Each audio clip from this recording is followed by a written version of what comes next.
Some books don't just tell a story. They quietly hold a mirror to your life. And sometimes they don't hit you immediately. They sit with you quietly until you realize they're talking about you. Tonight, we're talking about Regretting You by Colleen Hoover, Not to summarize it, not to judge it as good or bad. but to explore why this book feels so uncomfortable for so many people, especially when it comes to love, fear, and control. This is not a fast conversation. It's the kind you have late at night, like when you stop pretending you have everything figured out. If you're in a season where you feel stuck, misunderstood, or emotionally tired, stay with us. This book might explain more than you think.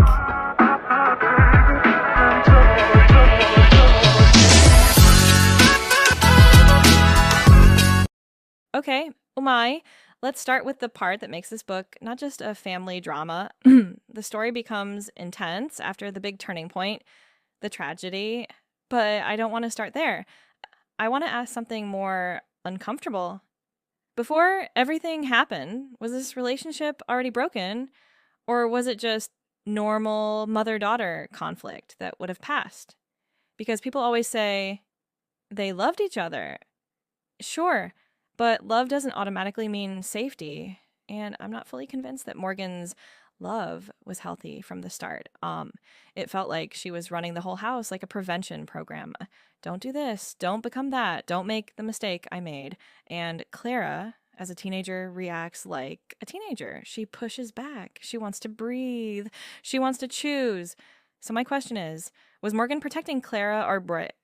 Or protecting herself from reliving her own pain? That's a strong question. And honestly, I think the book wants us to sit inside that discomfort.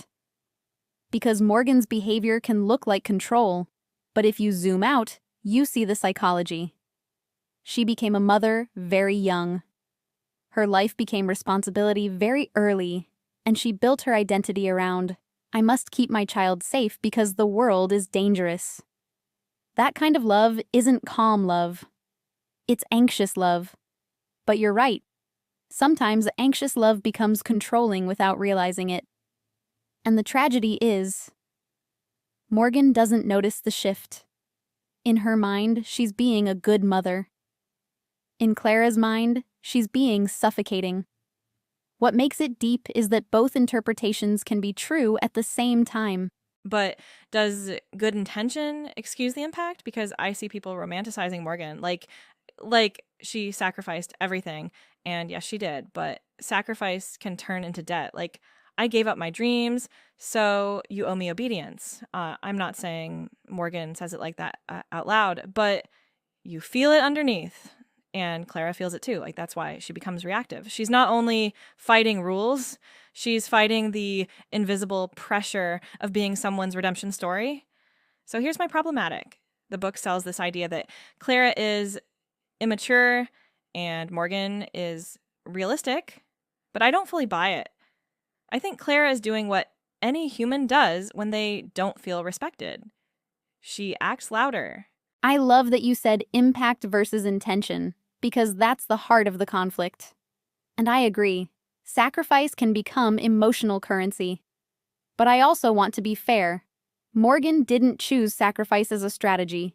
She chose it because she felt she had no other option. She didn't have time to grow up slowly. Life forced her to. So when Clara wants freedom, Morgan doesn't hear freedom. She hears danger. She hears, you're about to fall. And if you've ever lived with fear long enough, you start confusing control with care. But I'm not defending it. I'm explaining the mechanism. Okay, but then why is Morgan so sure she knows what's best for Clara's future? That's where I get stuck.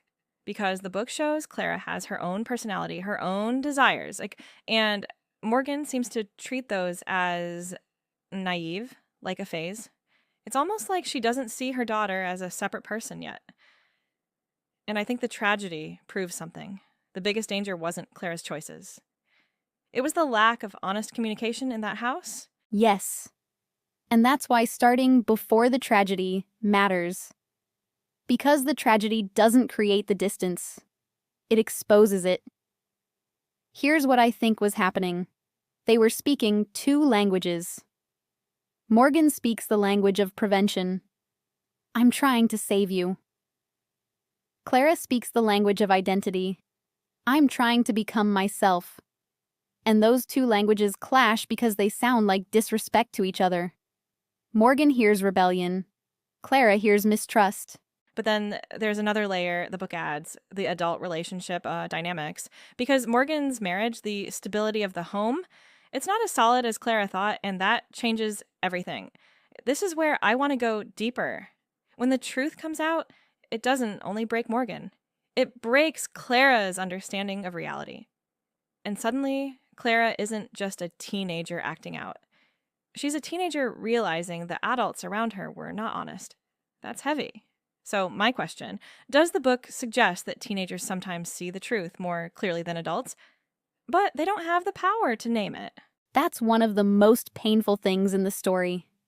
Because Clara's anger is often read as attitude, but after the truth is revealed, you reinterpret her entire emotional state. Sometimes a teenager is not dramatic. Sometimes they are sensing tension and they don't know what it is. They just feel unsafe. And when the tragedy hits, both of them lose something different. Morgan loses stability and is forced to rebuild her identity. Clara loses her trust in the narrative she lived in. And that's why their conflict becomes so intense afterwards. Because now it's not only mother versus daughter. It's grief versus grief. Betrayal versus betrayal. Okay, but I want to challenge you. You keep describing Morgan as fear-driven, which makes her sympathetic. But what about accountability? Because grief doesn't erase choices. After the tragedy, Morgan makes decisions that affect Clara deeply. And Clara is expected to adapt, but when Clara reacts, people call her ungrateful. So I want to ask this. Why do we expect the younger person to be emotionally flexible while the older person is allowed to be rigid? That's such a real question. And I think the book is quietly criticizing that. It shows how society often treats young people's emotions as overreacting and adults' emotions as serious. But pain is pain, no matter your age. I also think the book invites the audience to admit something. Sometimes adults make choices that are understandable, but still damaging. And the younger person has the right to say, "This hurt me," even if the adult didn't mean it. So, if we had to summarize part one in one sentence, the tragedy isn't the beginning of the story. It's the spotlight. It reveals what was already unstable, control disguised as love, silence disguised as peace, and a teenager who didn't feel seen. Exactly. And the regret starts early. Not when the tragedy happens, but when they miss the chance to truly listen to each other before life forced them to. Okay, part two is about regret, but not in a romantic way, because this book doesn't treat regret like I made a mistake and I learned. It treats regret like a weight that changes how you see everyone. And I want to ask something direct. Do you think Morgan's regret is mostly guilt or mostly grief? Or I think it starts as grief, raw, uncontrollable, but quickly becomes guilt because grief asks, why? And guilt answers, because of me. And the book shows how dangerous that is. When someone is drowning in guilt, they don't always make gentle decisions. They make survival decisions. But that's where I'm critical, because sometimes guilt becomes a shield. Instead of saying, I hurt you, you say, I'm suffering too, and the conversation becomes impossible. Clara is grieving, but she also has unanswered questions, and she doesn't get emotional clarity. She gets silence and chaos. Yes, and Clara's regret is different. Morgan's regret feels like, I should have known. Clara's regret feels like, I didn't get to choose how my life changed. And that's a huge point. Regret is not only about actions, it's about lost chances, lost versions of life. Exactly. And I think the book is saying something hard. Sometimes the thing you regret most isn't what you did. It's what you didn't say when you still had time. And that's why the misunderstandings feel so painful.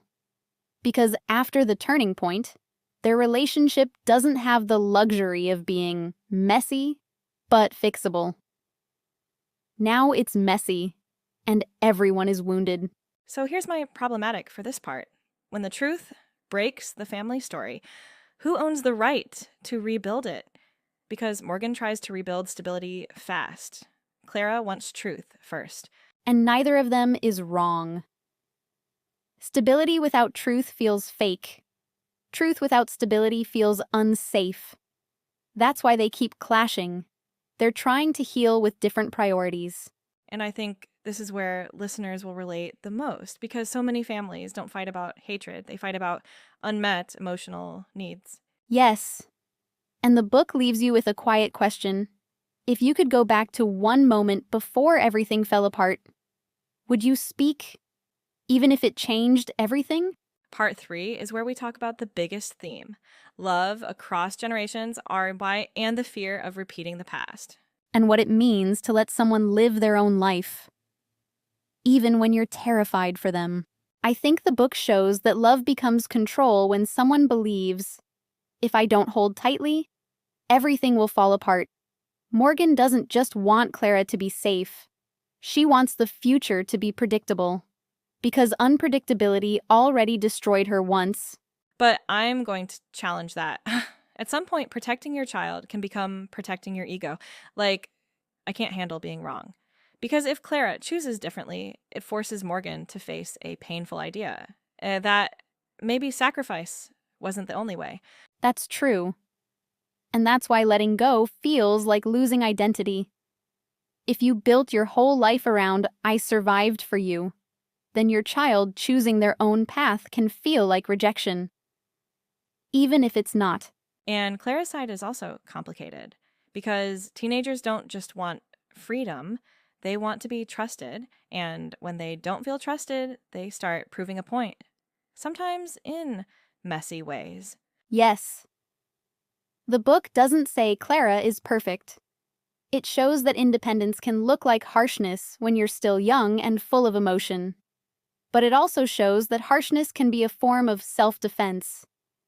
If I soften, I'll be controlled again. So maybe the real message is, you can't raise someone into adulthood if you keep treating them like your second chance. Exactly. And you can't become yourself if you live only in reaction to someone else's fear. If we had to land this part with one idea, I'd say the difference between love and control is whether you can accept the person you love, even when their choices scare you. And I'd add, sometimes healing in a family doesn't start with agreement. It starts with one sentence that finally tells the truth.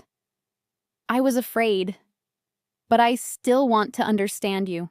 So if you're listening and this book felt personal, we just want to say, feeling conflicted doesn't mean you're ungrateful. It means you're human. If you related to Morgan, it doesn't mean you're a bad person, but it might mean you're carrying fear that needs care, not control. Maybe the softest lesson of regretting you is this.